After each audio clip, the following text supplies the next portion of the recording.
Juninho está regularizado e já pode estrear pelo Mengão. Flamengo avança em negociação por Danilo. Atlético Mineiro avalia enviar uma proposta por Bruno Henrique. Que história é essa, PQD? Vem comigo que no caminho eu explico. Mas primeiro pedir para vocês que começaram a assistir esse vídeo, que deixa aquele like esperto. Não são inscritos, se inscrevam, acione o sino da notificação e continue dando aquela moral, compartilhando os nossos conteúdos. Tudo isso para vocês é 0800 e aqui no seu canal Paraquedista Rubro-Negro, vocês ficam sempre por dentro de tudo que acontece nos bastidores do mais querido. Vamos para as informações? Vamos lá. Flamengo e Vasco empatam e seguem sem vitórias no Campeonato Carioca. Gente, está difícil. Jogo ruim ontem do time alternativo do Flamengo. Thiaguinho fez um gol ali, mas o Flamengo logo cedeu o empate no finalzinho ali, os 43 minutos do segundo tempo. Ou seja, o Thiaguinho marcou para o Flamengo e o Marcelo marcou para o Madureira de pênalti, um pênalti mandrake. Eu não vi pênalti naquela jogada, me desculpem, não é clubismo não. O zagueiro do Flamengo chutou o vento, mas já deu, empatou, não tem o que reclamar, né? Então vamos lá, ó. O Campeonato Carioca teve encerramento da segunda rodada do torneio nesta quinta-feira, ontem, dia 16, com 2 confrontos disputados. O Flamengo empatou com o Madureira, enquanto o Vasco ficou na igualdade diante do Bangu. Assim, o mais querido segue sem vencer no torneio estadual, ou seja, o Vasco empatou em 0-0 com o Bangu. Vou trazer classificação para vocês aqui de momento. O líder é o Maricá com 6 pontos. Segundo, Madureira com 4 pontos. Terceiro, Nova Iguaçu com 4 pontos. Quarto, Botafogo com 3 pontos. Quinto, Boa Vista com 3 pontos. Sexto, Volta Redonda com 3 pontos. Sétimo, Portuguesa com 3 pontos. O Vasco é o oitavo com 2 pontos. Flamengo é o nono com 1 ponto. O décimo, o Fluminense com 1 ponto. O Sampaio Corrêa é o 11º com 1 ponto. E o Bangu é o 12º com 1 ponto, com empate com o Vasco da Gama, né? O próximo jogo do Flamengo será no domingo, dia 19, pela terceira rodada, diante do Nova Iguaçu, no Castelão, em São Luís, lá no Maranhão, às 21 horas. Lembrando que às 17 horas tem o jogo pelo FC Sirius, amistoso entre Flamengo e São Paulo. Ah, então fiquem ligadinhos que essa é a agenda do Flamengo para o final de semana. Primeiro jogo, às 17 horas, horário de Brasília, pelo FC Sirius, e às 21 horas lá na Arena Castelão contra o Nova Iguaçu. Bom, falando sobre o jogo de ontem, né, sobre o empate em 1-1 contra o Madureira, contou apenas com 3.614 espectadores no estádio Amigão, em Campina Grande, na Paraíba, que tem capacidade para 35 mil pessoas. A partida registrou um público menor do que a derrota para o Boa Vista no domingo, dia 12, em Aracaju, que contou com 3.793 espectadores. Gente, a iniciativa de levar o Flamengo para jogar no Nordeste é muito boa. Porém, os valores dos ingressos estão absurdos. O país passando em crise, o dólar lá em cima, né? E colocar os ingressos para a elite é complicado, né? Tem que priorizar os torcedores fora do Rio de Janeiro, mas colocar uns valores aí que dê para o pessoal pagar, que dê para o pessoal ir para o estádio. O pessoal vai ir para o estádio, gastar um dinheirão para assistir o time alternativo do Flamengo jogar dessa maneira pífia, não vale a pena, né? Então vamos seguindo aqui com outra informação. O Flamengo avançou nas conversas com Danilo, lateral de 33 anos, está fora dos planos da Juventus da Itália e pode retornar ao futebol brasileiro em 2025. Além do Flamengo, o jogador também tem interesse, interesse do Santos, também, né, como Sevilha também. Assim, o atleta avalia as propostas, mas prioriza o clube do Rio de Janeiro, ou seja, prioriza o Flamengo, segundo o TNT Esporte.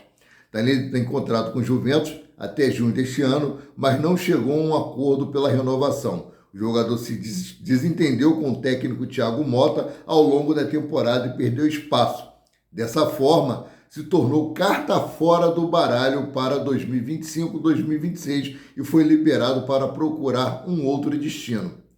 O Flamengo intensificou as conversas por Danilo após a saída de Fabrício Bruno para o Cruzeiro e, além dele, também não renovou o contrato de Davi Luiz. Assim, o Flamengo precisou voltar ao mercado em busca da contratação de um defensor. Apesar de ser lateral direito de origem, o camisa 2 da seleção brasileira também atua como zagueiro e é o que ele quer no momento. Jogar como zagueiro, o Flamengo dará essa oportunidade para ele. Vamos aguardar que nas próximas horas o Flamengo deve enviar uma proposta oficial para o jogador, né, que tenta uma saída amigável, porque o contrato dele vai até junho desse ano e ele pode sair completamente de graça para o Mengão. Já pode ser no pré-contrato, agora, já no início de janeiro, né? Então vamos seguindo aqui com as informações. Juninho é regularizado e pode estrear pelo Flamengo. Isso aí é uma boa notícia.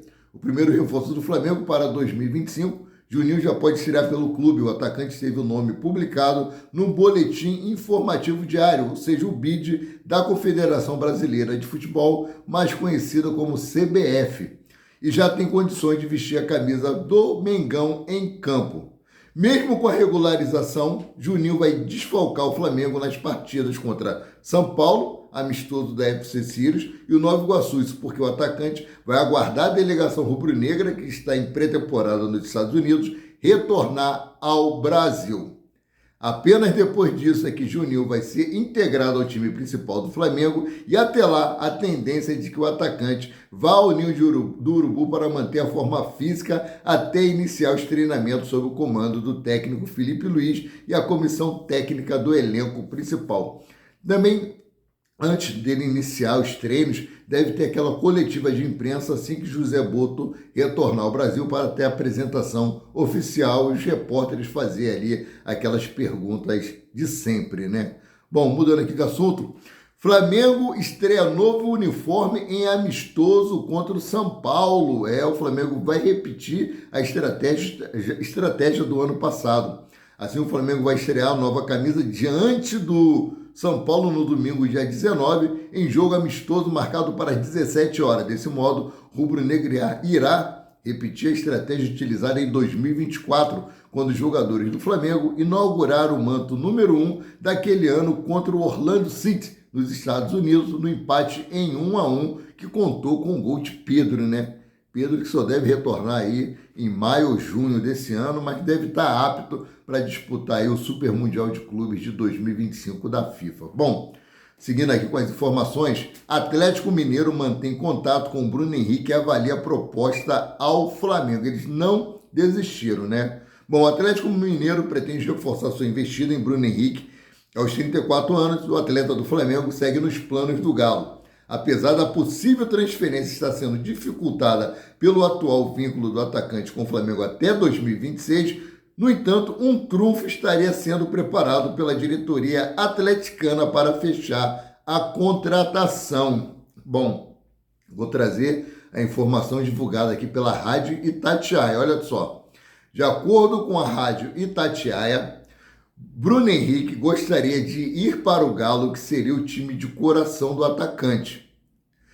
Segundo amigos e familiares ouvidos pela reportagem, ciente disto, o técnico Cuca rapidamente pediu à diretoria do Galo para iniciar as tratativas, tendo recebido o sinal verde do atacante para a assinatura de um contrato válido por 3 anos, de acordo com uma fonte da SAF do Galo.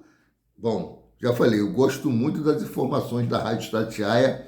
Eles não trabalham com fake, eles verificam as informações, eles vão a fundo. Segundo o jornalista Fred Augusto, afirma que os cariocas aceitariam abrir negociação a partir de 5 milhões de dólares, ou seja, 30 milhões e 200 mil reais. Pessoas próximas a Bruno Henrique falaram para a Rádio Itatiaia que ele tem o desejo de ir jogar no Atlético Mineiro.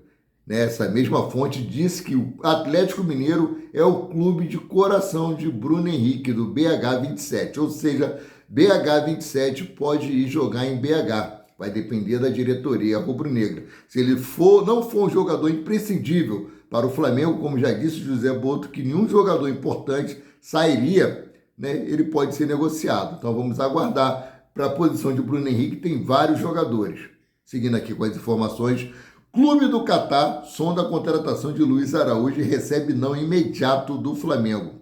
O Al Rain do Catar entrou em contato com os representantes do Luiz Araújo para contratar o jogador. Porém, logo que soube do interesse, o mais querido informou que não vai negociar o camisa 7. Segundo informações do jornalista Vene Casagrande, a diretoria do Flamengo disse que o valor de Luiz Henrique é maior que 9 milhões de euros, cerca de 56 milhões de reais, mas que o Flamengo não deseja negociar o atacante. Assim, os representantes do camisa 7 comunicaram ao Al Rain que não será possível iniciar a negociação neste momento. Vale lembrar que o atual técnico do time do Catar é Arthur Jorge. Bom, essa daí já foi descartado. Bom, mudando aqui de assunto, Flamengo de olho em Neymar. O técnico Jorge Jesus falou na lata que Neymar já não tem mais condições de atuar em alto nível, né, do jeito que ele quer, do jeito que ele gosta, do jeito que ele pretende. Então deixou bem claro que o Neymar não faz mais parte dos planos do Al Hilal. Então aqui, ó, o Flamengo está acompanhando com atenção a possível saída de Neymar do Al Hilal. O rubro-negro arquiteta um plano técnico e financeiro para convencer o craque, caso a prioridade do atacante seja retornar ao Brasil. Ele disse que o Santos é o seu time de coração, ele falou a Romário TV, e que o Flamengo é aquela paixão, aquele desejo que ele sempre teve de jogar e vestir o manto sagrado. Está sempre aí com a camisa do Flamengo e flertando com o Mengão, né? Inclusive, segundo o jornalista Gabriel Reis, o paparazzo rubro-negro, um representante da Pixbet, patrocinadora master do Flamengo, disse que ajudaria o Flamengo nessa investida para trazer o Neymar para o Flamengo, que arcaria até com 50% do salário do atleta. Então vamos aguardar que possivelmente Neymar, dando prioridade, que ele também está sendo cogitado no time dos Estados Unidos, ele poderia voltar para o Brasil e jogar para o Flamengo, e seria uma grande jogada de marketing. Apesar dele não estar jogando em alto nível, assim como o Jorge Jesus gosta, né? Nós já sabemos o estilo de jogo de Jorge Jesus, que é praticamente idêntico ao de Felipe Luiz. O Flamengo lucraria muito com investidores. Bom, vamos aguardar. Muitas pessoas são contra, outros são a favor. Eu gostaria de a opinião de vocês. A opinião de vocês é muito importante, né? Bom, seguindo aqui, BAP ligou para Leila Pereira e disse que ela está certa sobre pré-temporada na Disney. O presidente do Flamengo entrou em contato com a presidente do Palmeiras para parabenizá-la pelas suas declarações sobre a pré-temporada no exterior. BAP reconheceu que o Flamengo precisou cortar custos de viagem, mas concorda que o ideal seria realizar a pré-temporada no Brasil. Ele destacou que se fosse por sua escolha, o time não teria ido para os Estados Unidos, mas o acordo já estava fechado antes da sua posse. Ou seja, foi um acordo feito aí pela diretoria de Rodolfo Landim. Ele não queria que o time fosse fazer a pré-temporada nos Estados Unidos, porém teria que pagar uma multa. Essa multa seria maior do que os gastos que eles estão tendo nesses 9 dias que o Flamengo vai ficar lá nos Estados Unidos, né? Bom, ano que vem, pelo jeito, não teremos aí Flamengo pela FC Series, a não ser que haja uma compensação financeira. Sendo assim, eu fico por aqui, voltando a qualquer momento com mais notícias sobre o rubro-negro mais querido e mais amado do Brasil e do mundo, o Clube de Regatas do Flamengo. Antes, deixar para vocês aquela palavra de meditação nessa manhã de sexta-feira. Isaías 33, versículo 2. Senhor, tem misericórdia de nós. Por ti temos esperado. Seja o Senhor o nosso braço a cada manhã, como também a nossa salvação em tempos de angústia. Ou seja, se você está passando por dificuldade, por problemas, está angustiado, lembre-se que o Senhor, nosso Deus, morreu na cruz do madeiro por nós, para levar sobre si todas as nossas iniquidades, todas as nossas angústias, todas as nossas mazelas. Então, dobre seu joelho dentro do seu quarto, ore a Deus e peça para que Ele venha livrá-lo dessa angústia que você está sentindo, por esse problema que você está passando. Saudações!